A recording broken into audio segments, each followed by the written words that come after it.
You ask Tiger to calculate. This deals with linear inequalities with one unknown.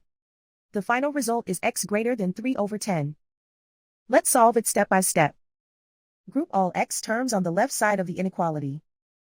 Add 4x to both sides.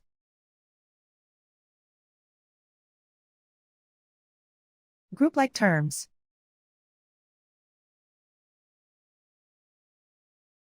Simplify the arithmetic.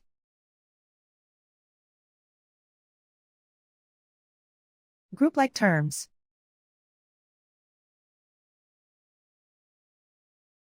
Simplify the arithmetic.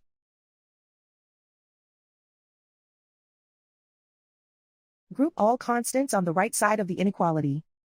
Add 6 to both sides.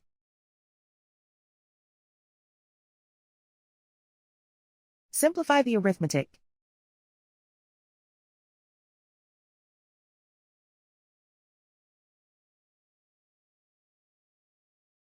Isolate the x. Divide both sides by 10.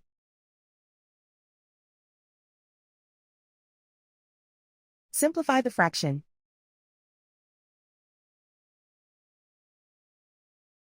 Plot the solution on a coordinate grid. And so the final result is x greater than 3 over 10.